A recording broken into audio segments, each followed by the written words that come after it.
Yeah. Hi. Wow, it's an honor and a privilege to talk to you, Chad. You are a revolutionary, I think. Well, thank you, Dean. It's an absolute pleasure to be here with you today. Wonderful day as well. There's a lot going on, and what interesting times we live in. Actually, yeah. Wow, I feel blessed.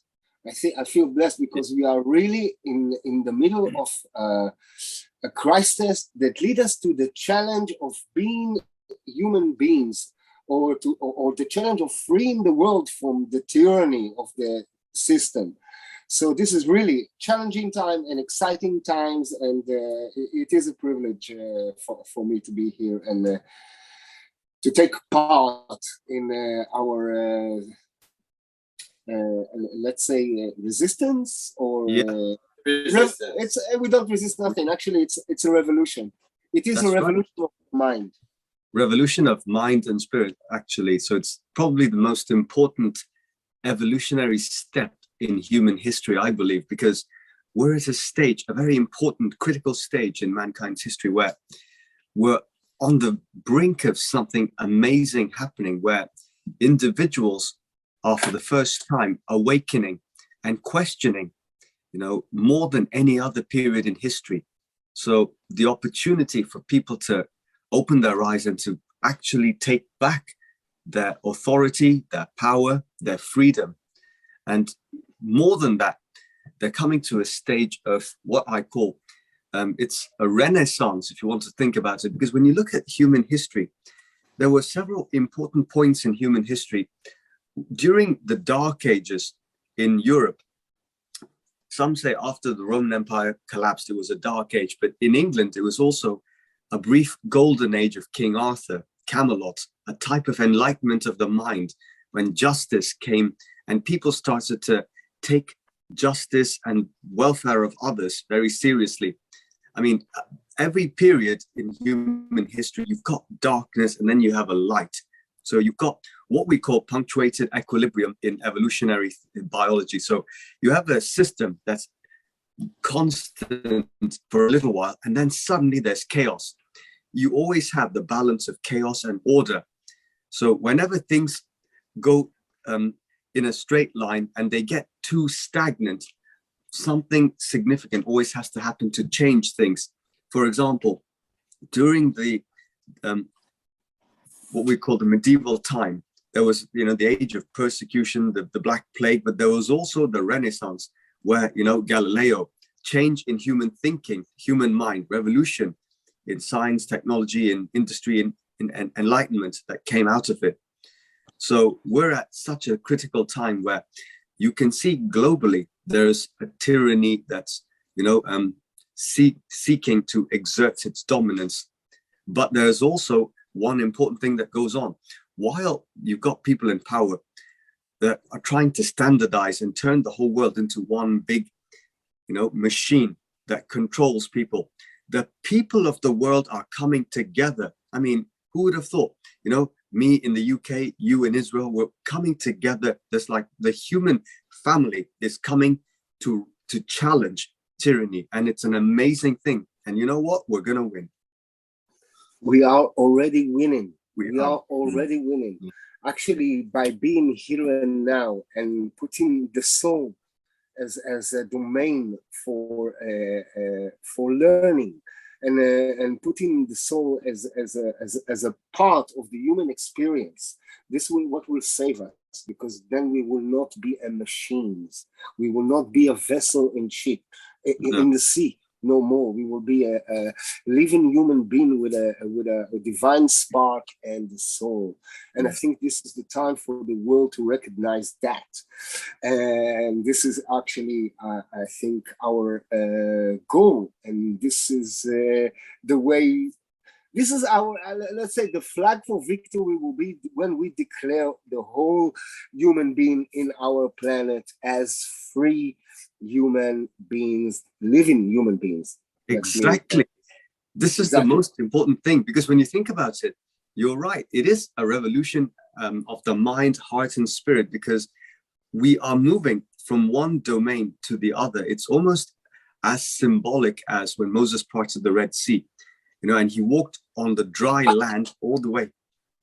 Yeah, I think we forgot something very important. Let's introduce you, mate. I think let's introduce you. Can you tell us about yourself in a couple of words? What is who are you? What are you doing? What are you doing for the relief and the freedom of mankind? Let's hear a little bit from you. Sure. Okay. Well, those who don't know me, my name is Chad Manian. So I started off as a lecturer in a university. I was teaching in Germany at the beginning of the pandemic over 18 months ago. I was teaching in Berlin on, funny enough, a healthcare management program. I teach basically doctors, nurses, GPs, consultants, but mainly my field is more to do with management and innovation, technology, this sort of stuff.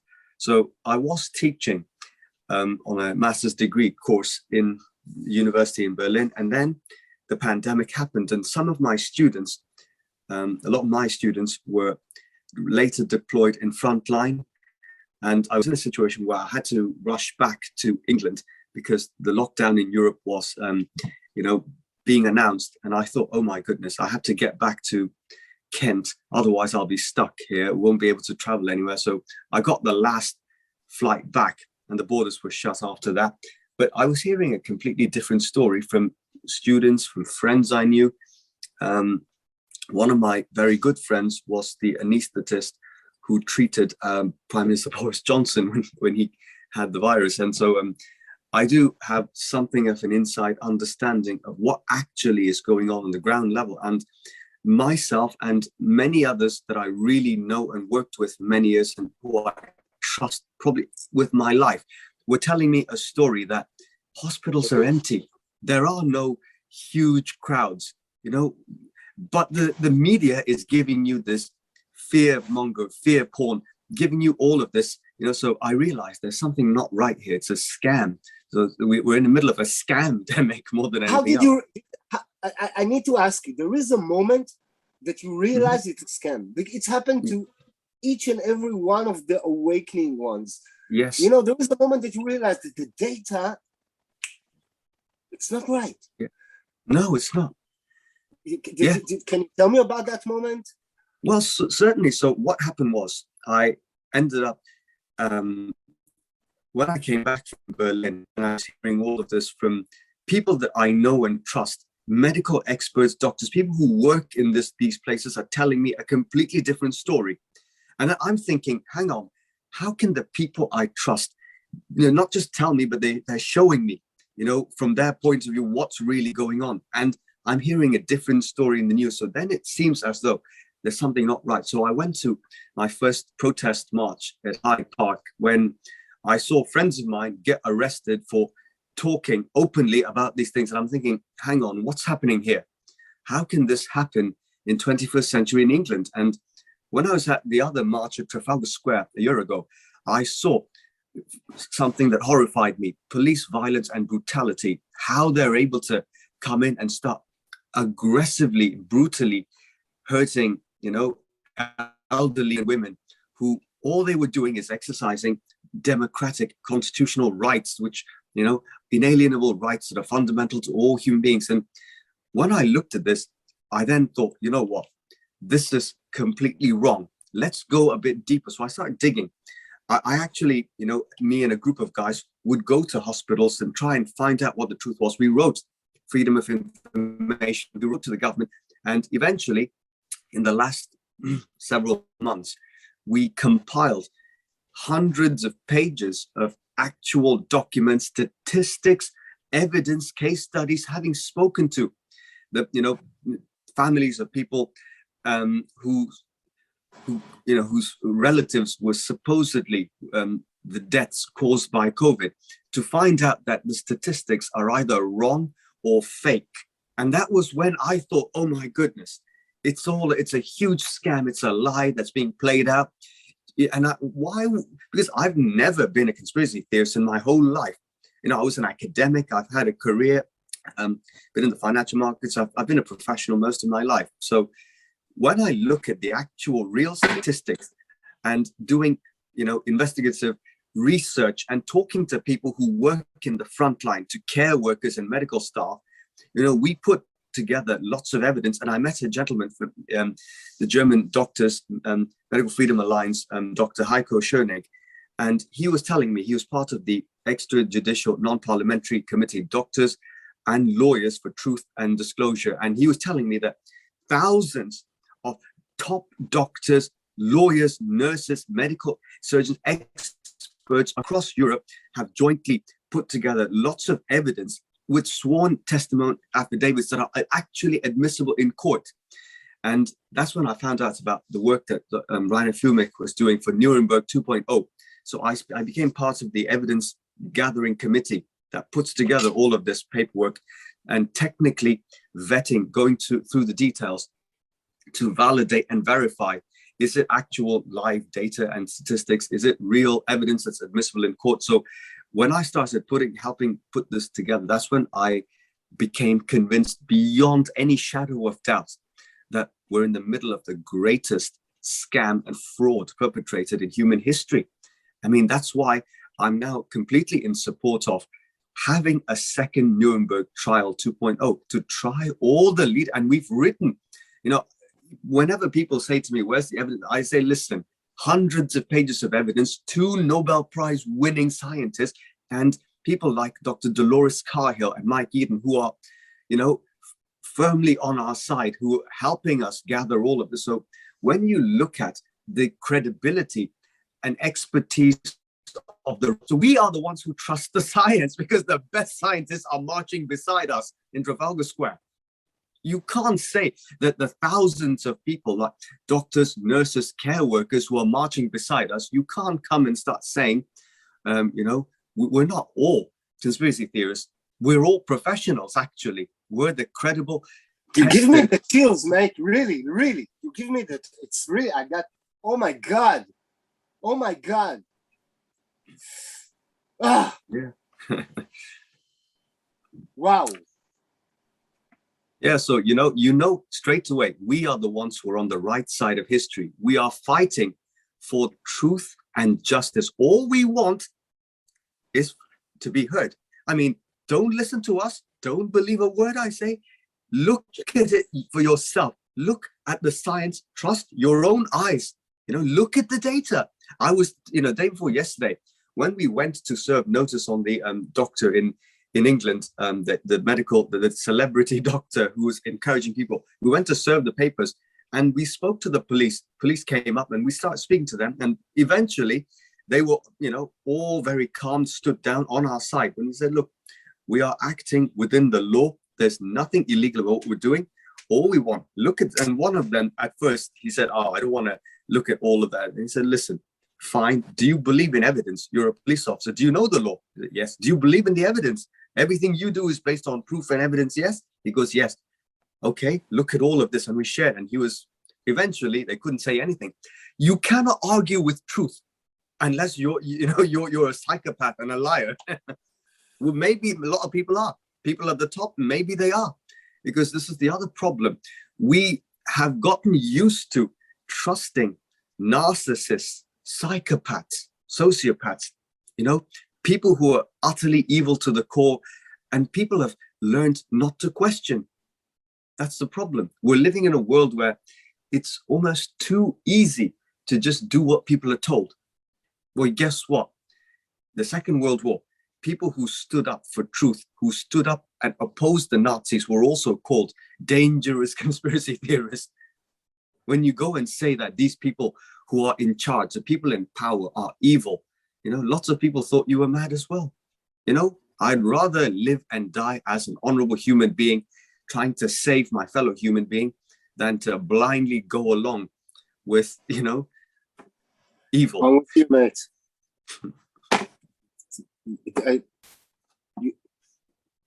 You took the word out of my mouth. I rather die as a human being, free human being. Yeah. I could die. And we don't need to die. It's okay. It's okay. Actually, I would like to ask you a little bit about because we are dealing here in a protest and doing our actions against this evil that's upon us. Yeah. And basically, there is a lot of ways to get to the goal, but we believe that the way to free mankind, or all men and all women, are through the common law, through the law, and you did a lot of work in that domain, and so let's touch the issue of our conversation: the Corona crisis, and to be a living human being, or man or woman. And what is the solution in between those two distinctions? Let's call it like that. Sure. And how do you see that we can? How do you see the situation right now? And and what do you think this is the solution? And I'm gonna say some words that me and Chad were talking yesterday about, some solution that we are here in Israel creating, based on common law and based on technology, and let's not surprise about that. But I think that the world now needs to combine all human beings, from Israel, from England, from the States, from all over, for this solution to work. So this is our first step, to get the world unite under the common law. All right, this is what I believe. This is the solution. So, sure, fire away when you're ready. Yeah, certainly. So, I mean, I'll pick up. I'll start exactly with what you mentioned. So, right across the world, there is something going on, that the protests that are happening all across the world at the same time, because that is a response to the agenda, because every country in the world is almost identical in what they're planning. That's how it's a globalist agenda. But what you said earlier, the word protest. So the meaning of words and language is the first step when it comes to understanding sovereignty. Because let's talk about sovereignty first of all. Let's do a distinction of sovereignty. Exactly. What it is, yes, and what it is not. This is very important for people to understand the distinction in itself of sovereignty. Yeah, because you see, sovereigns, a person who is a sovereign, the word sovereignty itself comes from the old Roman Latin, sopranos, which is a supreme authority or power. Somebody who is a sovereign is someone who has absolute supreme power and authority, either as a living man or woman within themselves, a sovereign person, a sovereign man, a sovereign woman, a sovereign entity, being. However, when we use the distinction and call ourselves a person or an entity or a legal, we are in the realm of the matrix maritime legal system, because people don't understand the distinction between the legal and lawful in common law. Because common law is essentially, it started off because I believe it was King Henry quite early on in English history who used the term as the law that applies commonly throughout the realm. And that became known as common law. It simply means the law of the realm, law of the land. Sorry, just one moment. I think I have somebody who's Amazon delivery. Just one moment. Okay. I will explain that in the meantime in Hebrew. Sure. Right? Yeah. I will use that for Hebrew. No right. Hi. So עברית. תעבור לעברית. אני אעבור לעברית. בעצם דיברנו קצת על מה זה להיות ריבון. אוקיי, שנייה. כן. אל תעשה בלגן. דיברנו על מה זה להיות ריבון. דיברנו על בלבלת אותי. לא משנה, אז העניין הוא מה זה להיות ריבון, והכל התחיל ב-1302, אם אתם זוכרים את המגנה קארטה, אני עוד יוסיף קצת על צ'אד, והיה שם עניין שהלורדים ביקשו לסדר את התפקיד שלהם. כל פעם שהגיע מלך חדש, הוא היה עושה חוקים חדשים, וזה מה שהם רצו לקבוע, חוקים שישמרו עליהם בתור ריבוניים, ואחרי זה המשיך עוד פעם לשריפה הגדולה ב-1666, ששם לקחו את כל הזכויות שלנו, את הכל, והפכו אותנו לפרסונס, ולא ל-human being. אוקיי, בסדר, ריבון, הכוונה היא שאנחנו, יש לנו את היכולת, אוקיי, להחליט, יש לנו זכויות ראשוניות, מתוקף היותנו בני אדם, מתוקף היותנו, לפני שאנחנו בכלל אזרחים, מתוקף היותנו בני אדם, מתוקף היותנו בני אדם שאלוהים נתן להם את הזכויות האלה, מתוקף היותנו בני אדם שנולדנו מאמא שלנו, יש לנו סוג של ריבונות, זכויות שבאות איתנו, לפני שאנחנו בכלל אזרחים, זה הכוונה להיות ריבון. אני מקווה שזה. Alright, Chad, we just explained it a little bit sure. in Hebrew, but we're going to edit it. It wasn't that good.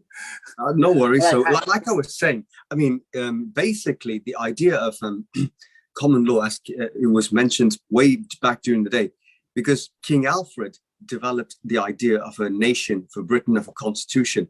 It was later turned into Magna Carta when the people of the land, the barons of Runnymede, fought in order to convince or make King John agree to their terms. Magna Carta is the basis of the Constitution, the basis of what later was added on, the Charter of the Forest, Charter of Liberties, the Bill of Rights, US Constitution, Declaration of Human Rights. All of this essentially comes down to the fact that no man shall be deprived of life, property, or liberty without due process.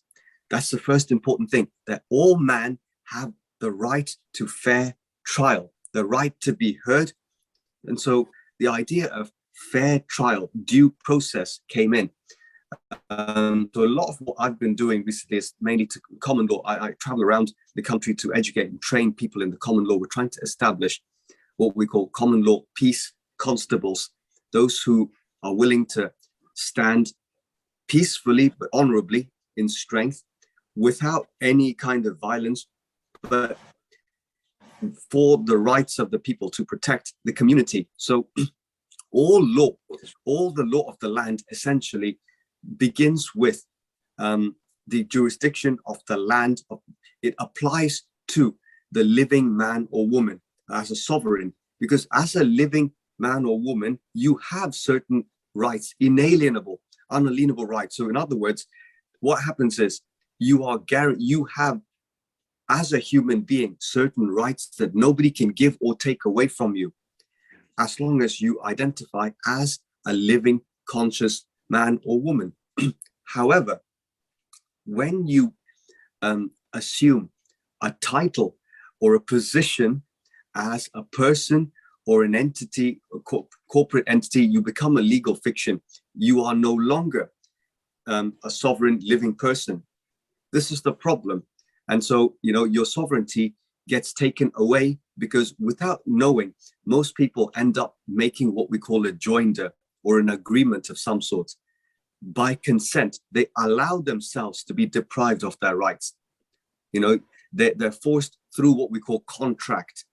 So all of these terms, which take away people's sovereignty, using firstly what we call the language, meaning of words, because in court, all the judicial systems, they have a slightly different convention and etiquette, how you conduct yourself in court. Because if you look through history, the origin of this sort of scam and fraud, if you want to call it, is piracy. So the first form of pirates in human history were the Phoenicians. They were like a Middle Eastern Babylonian, they practiced the Babylonian idea of dark magic, where they would do horrific things, child sacrifice. All the evil that you see today has its roots in what they do. So, people, great saviors who came to this earth at that time, like Moses and various other people, gave human beings a clear understanding of a code of how to be a good human being. So like the 10 Commandments, Tanakh, all of this, it's actually common sense. Don't cause any harm, don't hurt anyone, be honorable. All of these things are so fundamental in common law. It's to do with how a sovereign, real human being would behave. A good human being with a mind, with a conscience, would never harm another. Be honorable, deal with other humans, just like we are. Do in our normal, day to day, we know what is right and wrong.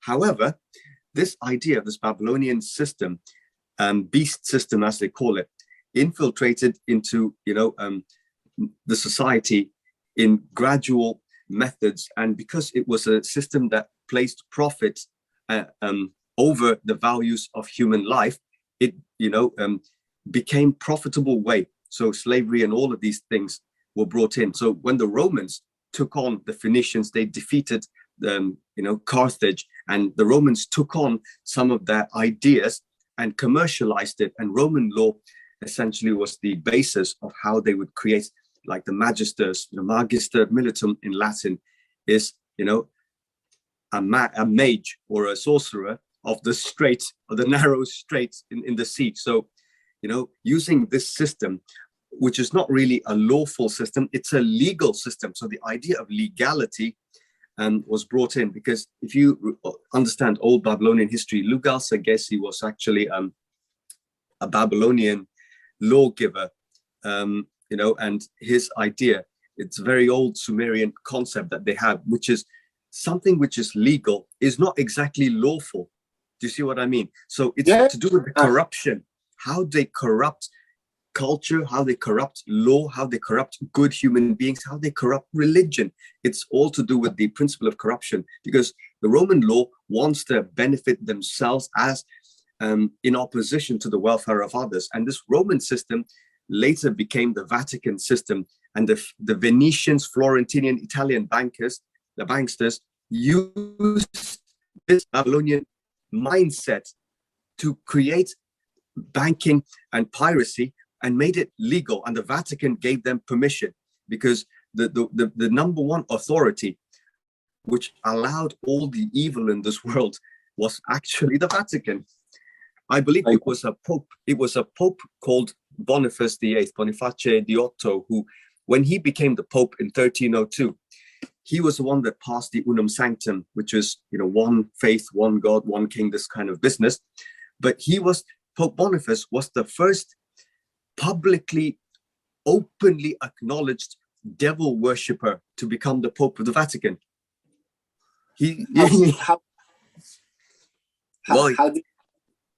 Well, they say that, most of the Vatican at that time, at the top level, are very Masonic. So Pope Boniface was the first openly acknowledged devil worshipping Pope to become the number one man. And he decided to pass the Unum Sanctum, and he essentially declared, in a sort of contract, that all of the earth is essentially the dry land of the earth is a vessel floating on his sea, the Holy See. And he came up with this idea, which took all the men and women, turned them into property, and he made himself the owner of all the property, the land, and the people and their possessions. So they became the owners. So every birth certificate, but that's the first time, 1302, the Unum Sanctum was agreed. He came up with this brilliant idea, which deprived all people of their position, their existence, their rights, and made him the owner of all of it. So he turned himself into... We call it a trust. Yeah. So, the first trust. In a manner of speaking, he created the first lien or a contract. So all the kings in Christendom, Western Europe, essentially became co-signators and became debtors. So he was the creditor. He was the one who was owed everything, owned everything. They owed him. So essentially, the idea that you will own nothing and you will be happy, he came up with this master plan. It's 1,000 years, this plan. Wow. But the thing is, we're not happy. we don't own nothing. This we know. We own nothing. We own nothing. We register everything, then we own nothing. Exactly. Yeah, exactly. What does it mean to register? The word regis in Latin means the king. Someone else is now, you've given someone else kingship over your...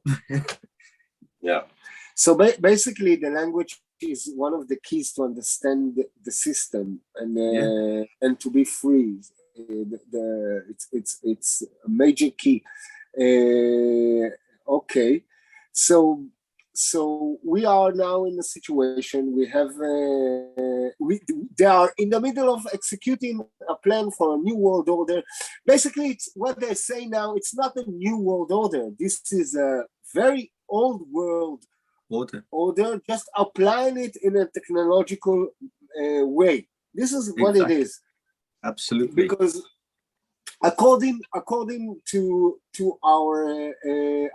the Vatican, we own nothing. We are lost at sea. Can you explain a little bit about that term? And then we're going to talk about being sovereign and the Corona crisis and how we can overcome it. So, in 1666 in England, after the great, Oliver Cromwell had died and left, the parliamentarians lost their power and the royalists came back to power. So we had a Catholic king who was an agent of the Vatican. So he wanted, because Oliver Cromwell had fought and he had managed to bring back the rights of the common man and to try and reestablish the constitution, limits on the powers of any government, because Cromwell was a man who believed in the common man, and he believed in giving back the rights of the people. But when he was dead, the new king that took over, overthrew parliamentary power and took back reimposed the Vatican's idea onto England to bring them back under the fold of Unum Sanctum. So in 1666, they passed the Sestu Quivi Trust Act.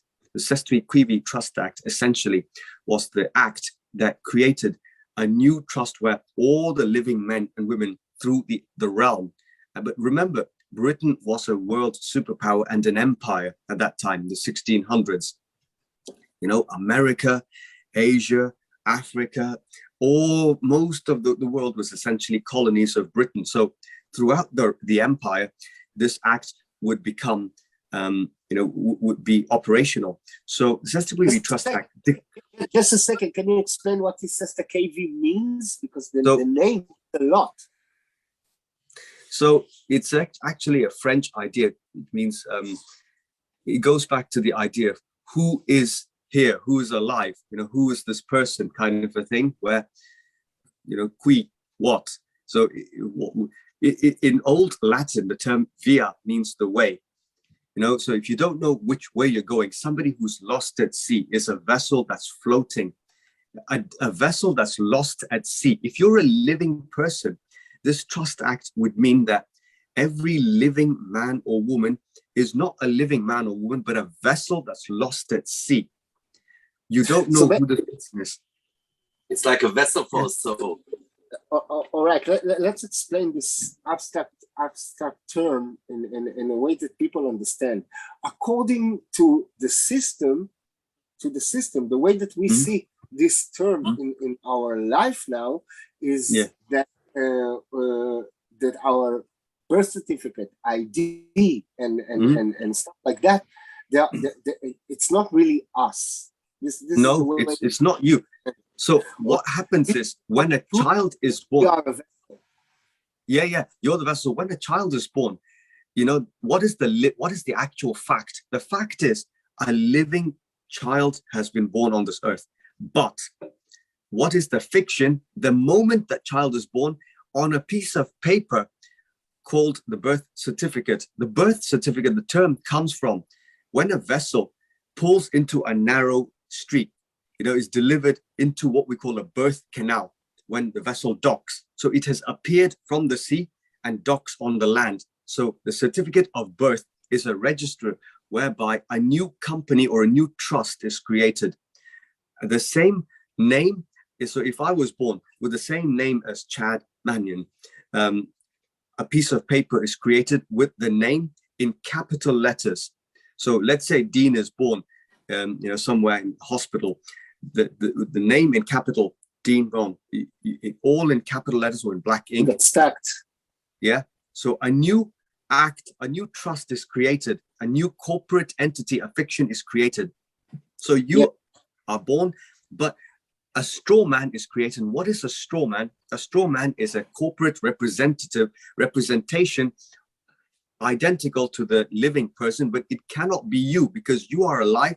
It's a piece of paper. A piece of paper is created. And when that piece of paper is executed, what happens is that certificate has your name, your mother and father's name, and somebody who's a witness who signs off, and your date of birth and your name in capital. So what has happened is an entity, a legal fiction has been created, a straw man. And because it has what sounds like your name, but in capital letters, you psychologically get programmed, manipulated, or tricked, or scammed, deceived into thinking that this is you. If somebody calls the name, that you will respond because you think it's you, your name. But you actually think, hang on, who do you want, me or the straw man? This is what you should do. When you, like, for instance, I'll give you an example. There was a very funny but a famous case. There was a novel, I think, in Charles Dickens' novel, where there was a real situation where two people took each other to court. And at the end of it, it was a civil litigation. One guy sued the other, and the judge actually said, if you're up at the end of the case, he gave his verdict, he made a ruling, and then he made a statement, which is very significant. He said, if your opponent be a man of straw, who shall bear the cost? Therefore, if you're taking a straw man to court, then who should bear the cost? So basically, there's a funny joke that we always say. When I go to court, sometimes, I mean, I've been to court to help a few friends of mine quite a few times recently, and it's because when you understand the court system, it's easy to win. So what you can normally ask when they call someone's name, say, sorry, who do you want, me or my straw man? Because you see, a trust is created where the straw man has been created. So you, as a living person, are supposed to be the beneficiary of the trust. So the trust is for your benefit. But what has happened is people have been tricked into thinking you are not the beneficiary, you are the benefactor, which means what?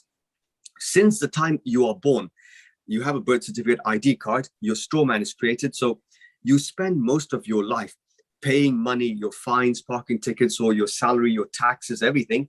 You're paying into a trust that somebody has already made money, bought and sold that birth certificate hundreds of times, or millions. They've made their money. When a child is born, they weigh you in ounces. What is your size and weight? Because your weight in ounces has an equivalent in gold. That's being a deposit, an account is created, with some initial deposit. So in the financial markets, there is an initial value, IV, when you are born.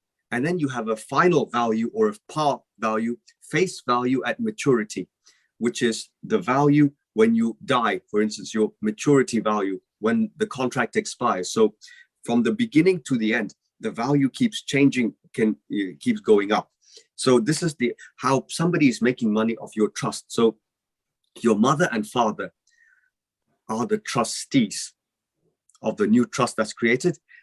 The Vatican, or the king, monarch, or the government, Knesset, whoever, they are the beneficiaries of the trust. And third is the executor of the trust. So the policeman or the judge in a court, or the tax collector, they become executors. An executor can force you to execute the trust or to perform a task. That's where, when you are playing their game, you've become a benefactor of the trust. But when you go with a knowledge that, no, I'm not the benefactor, I'm the beneficiary, the trust exists for my benefit. So from that point of view, if you go to court, the court clerk has to pay your legal expenses, because otherwise you will just take a man made of straw, a straw man or a figure with your name in capital, with your paper. You leave him there and say, thank you. That's the straw man you want. Deal with him. I'm going to leave. This is brilliant. I think it's brilliant to do that. Brilliant idea. Yeah, this is really brilliant idea. So basically, this all created in the Cesta KV. This is what the whole declaration did. All right. Yeah. So this is how actually our system works, and it's the life birth, the birth certificate fraud. Yeah. So basically, we are living human beings that dealing with a system that actually try to take our money, and money, it's time, and time it's money, and this is how to enslave our life. Completely. All right. So basically, we are now in as you said, in a situation. We are sovereign human beings. We want to deal with the matrix. We want to deal with the corona crisis. Let's talk solutions. What do you think that we should do? So first thing you have to do is you can claim your fiction, your legal fiction. Take ownership of your legal fiction. So don't identify. So first thing you do is, you never answer, a sovereign man does not answer questions. A free man never answers questions. He keeps asking questions rather than answering. That's the first step. Secondly, sovereignty, more than anything else, is a state of mind and soul. It's a consciousness. It's a level of conscience. If you know that you are sovereign, for example, if I don't have any piece of paper, no birth certificate, no passport, who would I be? I'd be who and what I came to this world to be in my natural state. So, so I don't need a piece of paper to know who I am. I don't need to rely on some other authority to know who I am. So sovereignty is a state of mind and a way of thinking. You have to, no matter what you teach some people, if they don't have the sovereign conscience, you can't make them sovereign. They have to realize sovereignty comes from within. That's the most important thing. It's the spirit of sovereignty. They either have it or they don't. If you're always going to be scared when you see a police officer, then guess what? You need to get back in touch with who you really are. Understand that the policeman is here to serve you. He is a public servant. You are a member of public. He is your servant. He should go and fetch you some water. Be a good servant. Carry my bags. That's exactly what sovereigns are like. I actually act like that. It's something that I truly understand and believe, and I think that if they are a public servant, they should act like public servants, including the government, and including the police, including everybody. That's it. But what you said, it's about or you know it or you don't. This is something that we can educate people into it. Yes, we can. That's exactly where we can make the most impact, by sharing. The biggest thing you can actually do is to teach people how to get in touch with their real power. This is the most important thing. And when people realize they're sovereign, that they have rights, once people wake up to who and what they are, the game is up. Because you can control someone who's asleep, but the minute they're awake, the game is over, finished. So you can educate people. So that's the second level of what we're talking about. The third thing is you can set up your life as a sovereign man or woman. So you stop using or identifying with concepts. You are no longer a person. You don't use the term person or parent. You don't use the term,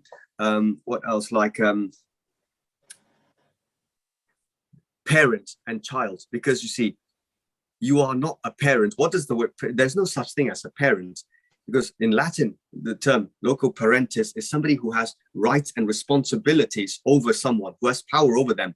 The pair that pay the rent. So you are the mother or the father. That is not a child. That is your son or daughter. So you change the language. Language is what's used to either empower or disempower or fool people. Words have power and they have meaning. The meaning of words in language is what has been used to enslave people or liberate them. How you communicate, the communication language of a sovereign is different from the mind language of a slave. Exactly. So basically, it's about education through language. Wittgenstein used to say, you know, our world is narrow as our vocabulary. Exactly. So this is basically it. And you said something more that I want to put a flashlight on. It's the spot. Sorry. It's about. Oh, wow. I think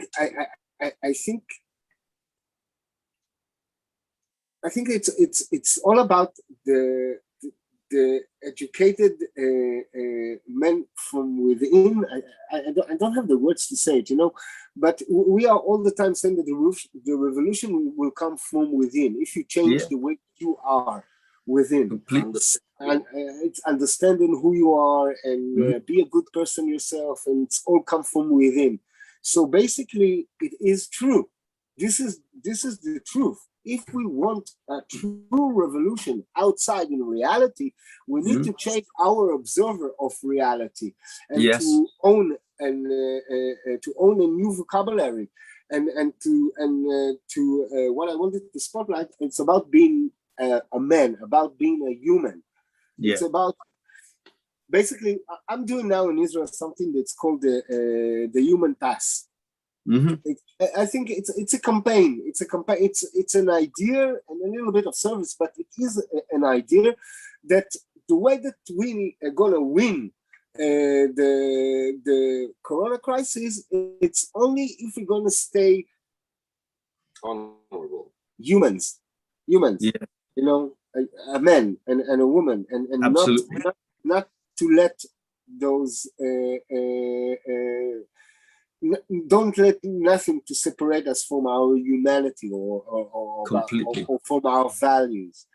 Basically, what you're saying, this is the spot. It's about being human. It's about knowing your rights. It's about knowing who you are, what you're entitled to, and what you're not. And it's all come to just be good and don't do no harm to your fellow men and women. Yes, absolutely. All right. So based on the 5 principles, which is no loss, no harm, no injury, no breach of peace, and be honorable in your contracts, which is the basis of common law. It's very simple. And, you know, most people, if they stick to those 5 principles, if I was to convince somebody, what is the benefit of being a common man as opposed to being part of the matrix? Because I know many people are going to come to you and say, hang on, but what about kids' schools? What about utilities? How can you function within society if you? But this is a fear that most people have, that they cannot participate in their day-to-day life as normal. But the problem is, what are your options otherwise? You know, are you going to take the 1st, 2nd, 3rd, 4th booster, 5th, 6th, 7th, and then you will still never be, you know, given a pass? You're constantly going to be a slave to their system. But when you say yes, you will always keep saying yes. Never make that compromise. Or if you choose to stand up and fight as a sovereign, I'm not playing their game. I don't wish to participate, but as a living person, I will be happy to enter a contract with you. So what we normally do as sovereign people is, when, you know, they pass something or they expect us to, pay, they say, speeding ticket, parking tickets or whatever. I said, sorry, but can you tell me what law I have broken? They just disappear. Tell me what law I've broken. What crime have I committed? Where's the evidence? Who have I harmed? Give me the evidence for that, and I am happy. We call it notice of conditional acceptance. I am ready to accept what you're saying on these conditions. If you want me to take the vaccine, I am happy to do so. Prove to me, firstly, it does not contain any of these harmful ingredients. Prove to me that it's 100% safe. Prove to me that there's no death caused. Obviously, they disappear when you ask them real questions. They don't come. They don't bother you again. They don't even send you any response. You know, you just hear, thank you for your information, but we are unable to process at this point. So Oh, thank you. I don't have to pay any tickets, no fine, nothing. So they've just gone away. They disappear the minute you stand up honorably and you ask some of these questions. We call it conditional acceptance. You know, people as sovereigns have a lot more power in their world than you will ever have in their world as one of their corporate fiction. The living man has more power than the fictional straw man. This is, I actually understand. So if let's say I get an idea that we take like all the people in Israel, we go to the government, we give them a little note and sign a little at the bottom. We will accept this vaccine on this condition, this and that. They must agree or run away. Yeah, exactly. So basically, this is the solution. That's it. Very simple solution. Yeah, it's why I always claim that the solution must be simple. Must be simple.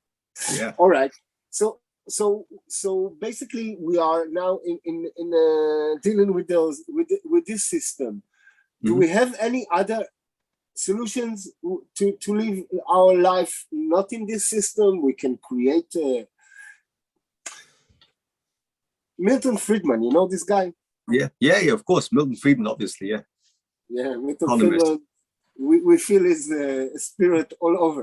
This crisis, a true crisis or a false crisis, the one that you believe that this is a crisis, can create a real change in reality because of the actions that will be based on the ideas that will be in the field, will be around. Yeah. All right. This is what he said, and we are now in the middle of a crisis. We can create a true change in reality because we have an idea, but this idea must be realistic and operationable.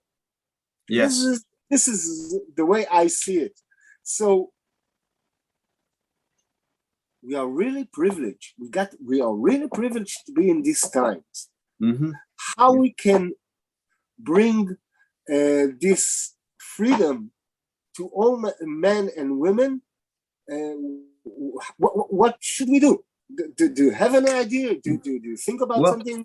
Here's the thing, a guy called David Wynn Miller in America, he realized, he's a Native American guy who, when he had all of his challenge with the system, they tried to ruin his life, and he saw the injustice and corruption of the system. So what he did was, he came to the realization, a lot of the problems come from language, because of the legalese, because of the language. So also to do with the meaning of words. So he came up with this idea, or he didn't come up with, he discovered a natural fundamental principle called quantum grammar, quantum parse syntax grammar.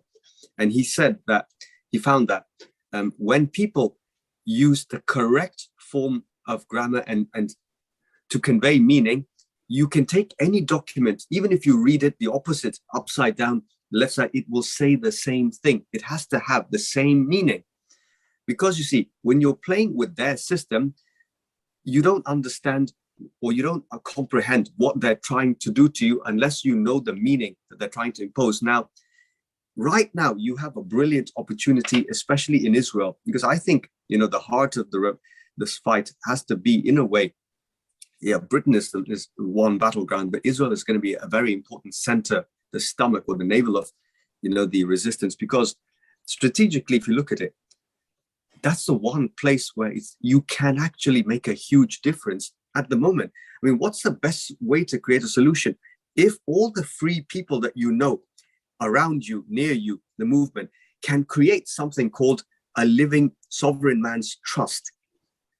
You are part of a trust. So what you have to do is to create your authority and your own jurisdiction outside of them. Because you see, regardless of which country people belong to right now, they're in a foreign jurisdiction of the sea. You must claim the jurisdiction of the land, or you must create an authority or a court, like we're trying to create. We are creating our own People's Court of Justice in common law. And you can do the same thing. First thing you have to do is to establish, your dry land and your jurisdiction free from maritime. You could form. So what David Wynn-Miller did was he created like his own flag and country, which got recognized, and he has his own flag. And under that, he's created a jurisdiction where everybody who wants to be part of, wants to be sovereign, can claim their citizenship to his nation, to his piece of land where they operate. He's the Postmaster General. So you've created like your own Postmaster General system, and you've created your authority and your hierarchy, your jurisdiction. So once you have your jurisdiction, every living man or woman who wants to be sovereign and who needs recourse can come to you as the authority. Can we do it digital? Yeah, of course you can. This is something that we are working on. This is the revolution. This is where you have the revolution. This is something that we are working now in Israel. I'm not going to say the name, but we are working on how to supply this idea in a digital, secure way. Common law technology. Common law blockchain technology. Yes. Okay, so basically what I'm going to say now, that we are going to represent to the world an app, I think, that will offer a community for living human beings, and we will try to open a trust. We will open trust, but we will open it outside the matrix. We will declare outside the matrix. Yes. All right. And create your own jurisdiction. But the most important thing you have to remember, Dean, in any jurisdiction, because when you remember clearly that, when the analogy I like to use is when Moses parted the Dead Sea, he was actually walking on dry land. So he tells you that even in the sea, if you're on your jurisdiction of land, your sea, you are up. When you stand on earth, the earth upholds you because it's solid ground.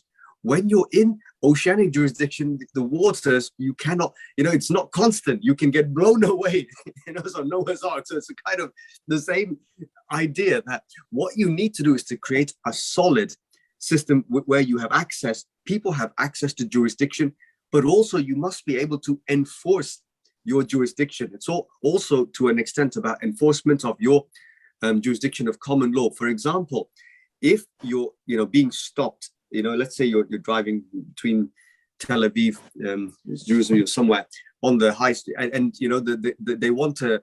The policeman stops you and says you're speeding, or you're not, and then he sees you're not wearing your mask, and then he's going to try and hassle and harass you, and you basically say, listen, I'm exempt from all of that because this car and this, I am the living man. I'm not part of your nation. You have to find a way to get a sort of like a diplomatic immunity or a pass. Yeah, sure. So if you're exempt from their laws, what you have to do is either this person, if he or she needs help or they're in trouble, you will have to create a system where you have common law peace constables who can come and help and support the person in the local community. Like a civil guard, like a human being guard. Human being guard, yeah, somebody. That's what we do here, because whenever somebody needs help, they call us. There's central, and the place, the community, common law community closest to that location, like GPS, people can immediately come and help. They can talk to the police or whoever, and stand them down. And this is in terms of enforcement.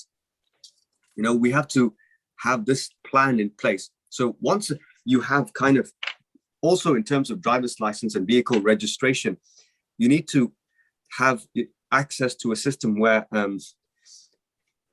the car that a person drives is legally, it's a sovereign, man's plate, which means that they don't believe in paying, or they don't pay parking tickets or fines or speeding fines, and they are exempt from all of that. So, this is what's the next level. The next stage of the solution will be practical solutions to the sovereign man. So these are the levels, the tiers that we have to. This is what we work on, practical solution for the sovereign man. This is what we're working here. Well, we try to do it through app. We're actually kind of succeeding. We will announce that soon. But now I'm sorry, but this is the time we have, mate. No problem. Absolutely. We're gonna. I want to continue this conversation and we will talk about it later. All right. No problem. After this, so we're gonna close this conversation with a couple of words from you. You know, for the people in Israel. You know, Yeah. give us some wisdom, please. Sure. Well, I want to say to all our brothers and sisters in Israel, we stand with you, shoulder to shoulder. We know what you guys are facing now. We want you to be strong. We want you to know that solutions are on the way. But above all else, you are the solution. You guys are born to survive this. No matter what anybody says or anybody does, you must always remember Israel is unbreakable because, you know, we stand with you. The whole world stands with you. And more importantly, God stands with you. No one can defeat you. Believe in yourself. Stand up for yourself and you will survive. Strength, power to you guys. Lots of love. Thank you so very much. Thankful for your time and your solution. I hope to dive more deeply into the whole Sproman theme in our next conversation, and let's talk about also legal and law. People here in Israel need to know this. This is we are not vessels at sea. We are truly living human beings with a divine spark. Absolutely. So thank you so much for your time. We are standing with you in England, and we're going to talk after. Thank you. Take care, guys. Cheers, everyone. Lots of love.